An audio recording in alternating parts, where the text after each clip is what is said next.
Hi மக்களே, நீங்கள் பார்த்துட்டு இருக்குது சகோதரி கிச்சன். சகோதரி கிச்சனில் இன்றைக்கி வந்து ஒரு சூப்பரான ஐட்டம் தான் செய்ய போகிறோம்.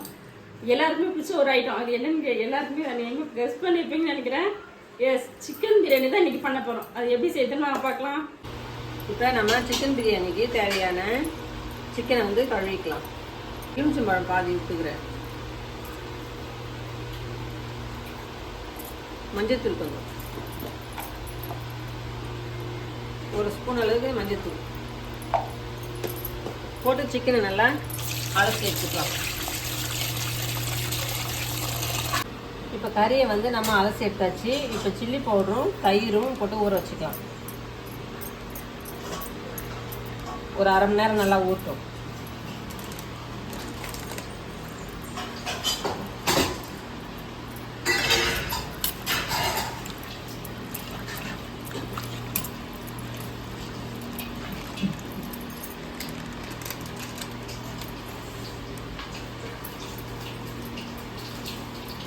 உங்களுக்கு காரத்துக்கு தேவையான அளவுக்கு நீங்கள் போட்டு கலந்து வச்சுக்கோங்க. ஒரு அரை மணி நேரம் ஊற்றும். பிரியாணி செய்ய தேவையான பொருட்கள் என்னென்னு பார்க்கலாம். பட்டை, கிராம்பு, ஏலக்காய் வச்சுருக்கேன். புதினா, கொத்தமல்லி தழை வச்சுருக்கேன். தேவையான அளவுக்கு உப்பு, எலுமிச்சம்பழம், கேசரி பவுட்ரு வச்சுருக்கேன், சில்லி பவுட்ரு வச்சுருக்கேன், இஞ்சி பூண்டு பேஸ்ட்டு, வெங்காயம், தக்காளி, சிக்கன். நல்லா சூடு ஏறிடுது. ஒரு 1/4 லிட்டர் அளவுக்கு 250 ml கடலை எண்ணெய் நான் ஊற்றிக்கிறேன்.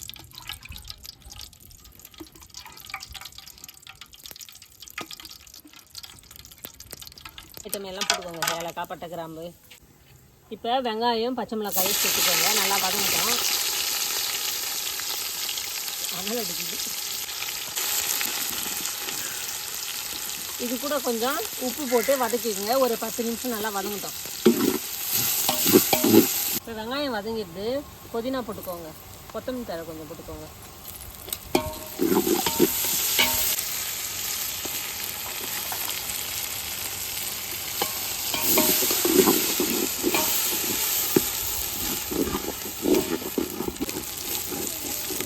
இப்போ இஞ்சி வதங்கிட்டு தக்காளியை சேர்த்துக்கலாம்.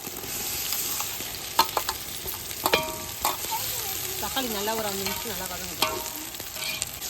இப்போ வெங்காயம், தக்காளி, இஞ்சி பூண்டு எல்லாமே நல்லா வதங்கிடுது. இப்போ வந்து சிக்கனை சேர்த்துக்கலாம். நாம் சில்லி பவுட்ரு, தயிர்லாம் சேர்த்து ஊற வச்சுருந்தோம். அதை வந்து இப்போ சேர்த்துக்கலாம்.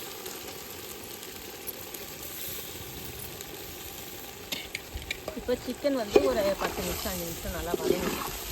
அதுக்கப்புறம் நம்ம தண்ணி ஊற்றிக்கலாம். இப்போ சிக்கன் வதங்கிடுது. இப்போ தண்ணி சேர்த்துக்கலாம்.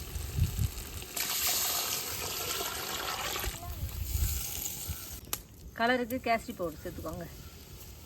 அரிசி போட்டுக்கலாம்.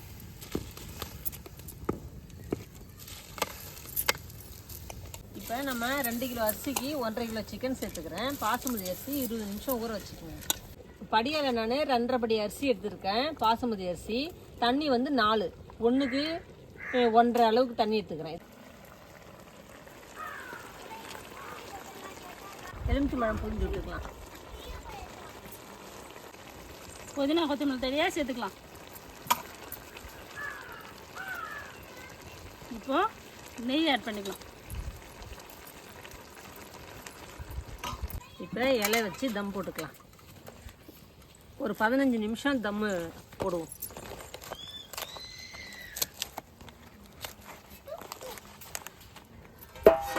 இப்போ நம்ம தம் போட்டுக்கலாம். நெருப்பள்ளி அந்த தட்டு மேலே வச்சுக்கிறேன். ஒரு 15 நிமிஷம் இருங்க.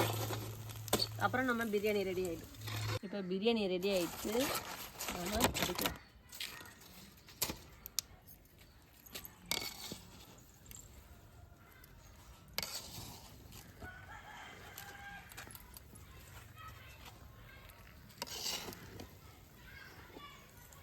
பிரியாணி நல்லா வந்துடுச்சு. நல்லா உதிரி உதிரியாக இருக்குது. டேஸ்ட் பண்ணி பார்ப்போம் எப்படி இருக்குதுன்ட்டு. வாங்க.